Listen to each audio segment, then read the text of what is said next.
Let's see if we can apply what we've learned to a particularly hairy problem that I have constructed. So let me see how I can construct this. Okay, so let's say in parallel, I have this resistor up here.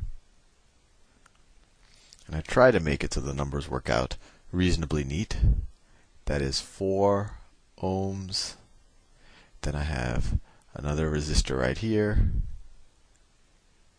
That is 8 ohms. Then I have another resistor right here.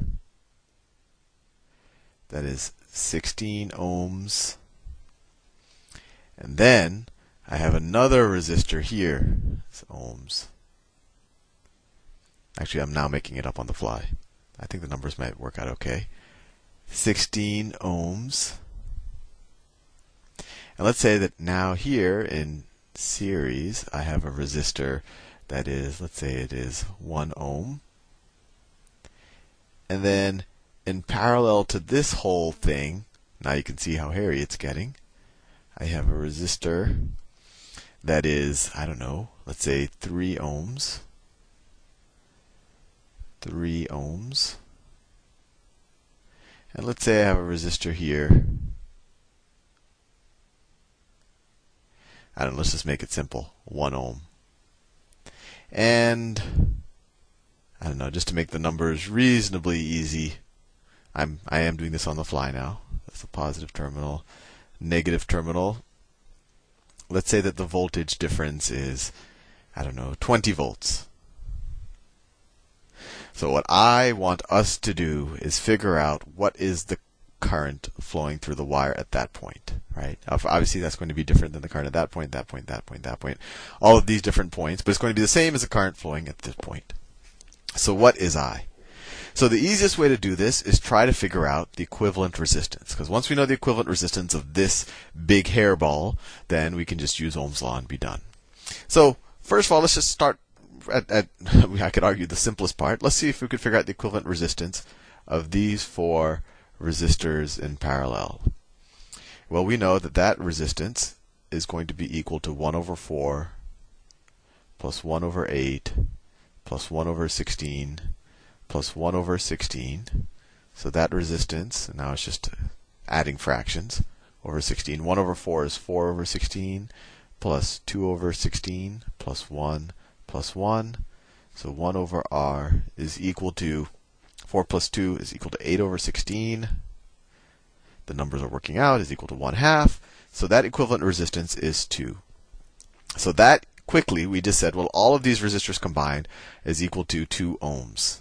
So let me erase that and simplify our drawing. Simplify it. So that whole thing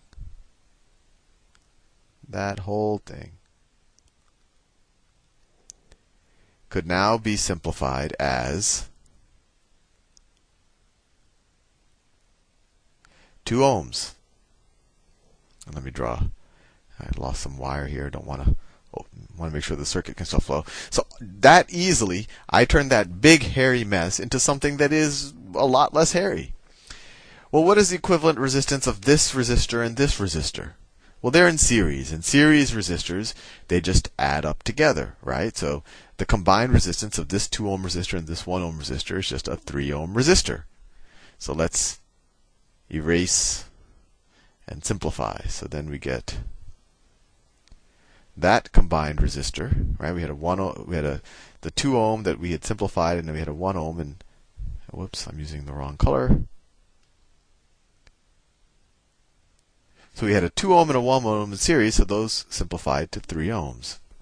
Well, now this is getting really simple. So what do these 2 resistors simplify to?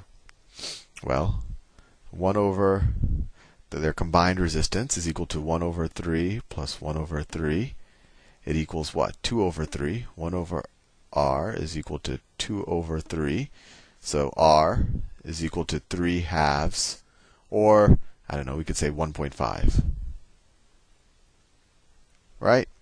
So let's erase that and simplify. Simplify our drawing. So this whole mess, this the combined, a 3 ohm resistor in parallel with another 3 ohm resistor is equal to one resistor with a 1.5 resistance. And actually, this is actually a good point to give you a little intuition, right? Because even though these are 3 ohm resistors, we have 2 of them. So it's kind of you're kind of increasing the pipe that the electrons can go in by a factor of 2, right? So it's actually decreasing the resistance. It's giving more avenues for the electrons to go through. Actually, they're going to be going in that direction. And that's why the combined resistance of both of these in parallel is actually half of either one of these resistance. I encourage you to think about that some more. Give you some intuition of what's actually going on with the electron. Although I'll do a whole video on resistivity. Okay, so we said those two resistors combined. I want to delete all of that. Those two resistors combined equal to 1.5 ohm resistor. That's 1.5 ohms. And now all we're left with is two resistors in parallel. So the whole circuit becomes this, which is the very basic one. This is a resistor. 1.5 ohms, 1 ohm in series. Did I say it's parallel just now? No, they're in series. 1.5 plus 1. That's 2.5 ohms. 2.5 ohms. The voltage is 20 volts across them. So what is the current? Well, Ohm's law, V is equal to IR. Voltage is 20 is equal to current times our equivalent resistance times 2.5 ohms. Or another way to write 2.5 is 5 halves, right? So 20 is equal to I times 5 halves, or I is equal to 2/5 times 20. And what is that? 2/5 is equal to I is equal to 8.